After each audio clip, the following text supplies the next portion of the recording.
समय की बात है।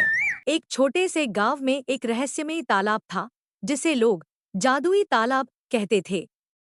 गांव वाले मानते थे कि इस तालाब में जादुई शक्तियां हैं, जो इच्छाओं को पूरा कर सकती हैं, लेकिन तालाब के पास जाने की मनाही थी, क्योंकि कई लोग इसकी शक्तियों की खोज में लापता हो गए थे। गांव में एक युवक अर्जुन था, जो अपनी बीमार मां को देखकर बेहद परेशान था। उसकी मां की हालत दिन ब दिन बिगड़ती जा रही थी। एक रात, जब सब सो रहे थे, अर्जुन ने तालाब की ओर चलने का निश्चय किया।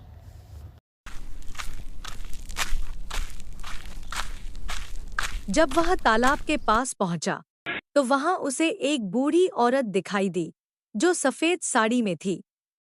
उसकी आंखों में गहरी बुद्धिमत्ता थी, लेकिन उनमें चिंता का भी लक्षण था। कौन हो तुम और यहाँ क्यों आए हो?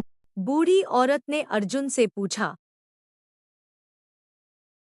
मैं अर्जुन हूँ। मेरी माँ बहुत बीमार है। मैंने सुना है कि इस तालाब में इच्छाएं पूरी करने की शक्ति है। मैं यहाँ मदद के लिए आया हूँ। अर्जुन ने उत्तर दिया। मैं इस तालाब की रक्षक हूँ। कई वर्षों से मैं इसकी रक्षा करती आ रही हूँ। इस तालाब का पानी पीने से तुम्हारी इच्छा पूरी होगी। लेकिन याद रखो, हर इच्छा की एक कीमत होती है। तुम सोचते हो कि तुम अपनी माँ को बचाना चाहते हो, लेकिन तुम्हारी इच्छा गांव के लिए भयानक परिणाम ला सकती है। लेकिन मैं अपनी माँ को खो नहीं सकता। मुझे कुछ भी करना पड़े। मैं अपनी माँ को ठीक करना चाहता हूँ। उसकी आंखों में आंसू थे। अर्जुन ने उसकी चेतावनी को अनसुना कर दिया और तालाब का पानी भर लिया। घर आकर अपनी माँ को उसने वह पानी पिलाया।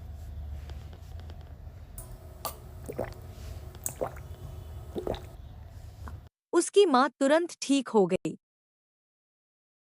लेकिन इसके साथ ही गांव में अजीब घटनाएं होने लगी। रात में अंधेरे में डरावनी आवाजें आने लगी। घर से भेड़ बकरी गायब होने लगे। लोग बीमार होने लगे। सारे गांव वाले परेशान हो गए। अर्जुन ने यह सब अपनी आंखों से देखा और उसका दिल भारी हो गया। अर्जुन ने सरपंच को जाकर सारी बात बताई कि उसी ने जादुई तालाब से पानी लिया था और अब उसी के परिणाम पूरे गांव पर भारी पड़ रहे हैं। सरपंच ने कहा, सभी गांव वालों को मिलकर तालाब की शक्तियों को संतुलित करना होगा, नहीं तो बहुत प्रकोप होगा। गांव के लोगों ने मिलकर अर्जुन को तालाब की देवी से माफी मांगने के लिए कहा। रात को अर्जुन उस तालाब के पास पहुंचा। उन्होंने उस बूढ़ी देवी से माफी मांगी। देवी अर्जुन पर बहुत क्रोधित होकर बोली, अपनी इच्छाएं पूरी करने के लिए तुमने पूरे गांव को मुसीबत में डाल दिया। तुम्हें पहले उनके परिणामों पर विचार करना चाहिए था। कभी कभी हमें अपने स्वार्थ को त्याग कर दूसरों की भलाई के लिए सोचना चाहिए। मुझे माफ कर दो। मुझसे गलती हो गई। देवी, मुझे इस समस्या का समाधान बताओ। आज तक मैं इस तालाब की रक्षा करती आई हूँ। आज के बाद तुम्हें इसकी रक्षा करनी होगी। यही तुम्हारी सजा है।